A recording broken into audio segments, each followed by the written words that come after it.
State of being determined by the way you think and the way you feel, कि आप कैसा सोचते हैं और आप कैसा महसूस करते हैं। Even as we knew that thoughts are the language of the mind and the feelings are the language of the body, और यही थॉट्स और फीलिंग बनकर स्टेट ऑफ बीइंग कहलाते हैं। एंड इसी वजह से हमारा जो माइंड और जो हमारी बॉडी होती है वो एक दूसरे पर इफेक्ट डालते हैं। इवन हमने नोटिस भी किया है कि जब हम खुश होते हैं, जब हम एक्साइटेड होते हैं, तो हमारी बॉडी में स्ट्रेंथ आ जाती है, हमारी बॉडी में सडनली एनर्जी आ जाती है, हमारी एक्साइटमेंट होने लगती है हमें बहुत ज़्यादा। And on the other hand जब हम स्ट्रेस में होते हैं तो हमारी बॉडी में पेन, हेडेक और अलग अलग तरीके की प्रॉब्लम्स होने लगती है। सो कहने का मतलब ये है कि बोथ आर कनेक्टेड टुगेदर, है कि state of being is very powerful in our life and we should know in deep how it works.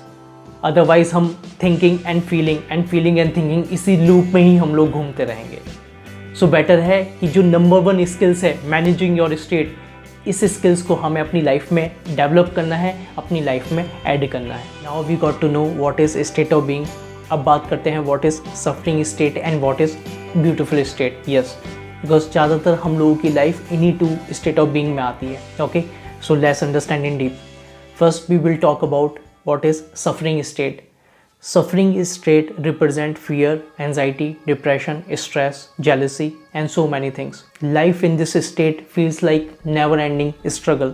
And इस state में हम जो भी हमारे actions होते हैं या जो भी हम goals लेते हैं, again it will create another suffering. और वो जो loop होता है वो ऐसे ही चलता रहता है। And इस state में we live as a victim to circumstances. कोई इस स्टेट में जाना नहीं चाहता, बट फिर भी हम जाने और अनजाने में इस स्टेट में चले जाते हैं। Now I will talk about some side effects and symptoms of living in this state.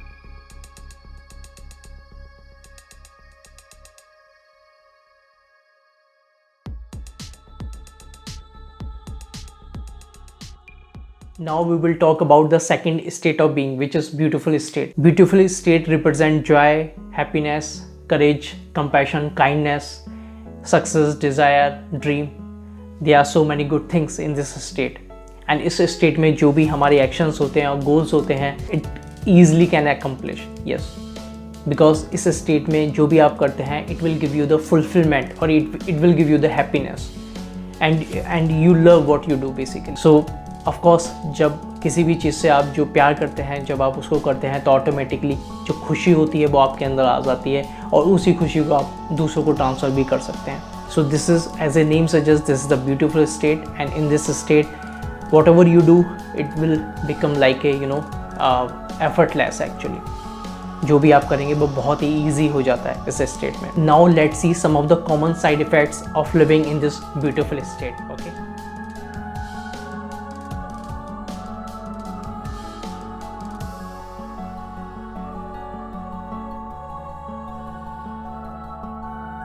so we knew 2 state of being. Now which state of being do you choose? You have to decide either suffering state or beautiful state. I hope you will choose the beautiful state and you will commit yourself, no matter what may happen in your life, I will not suffer. Thank you.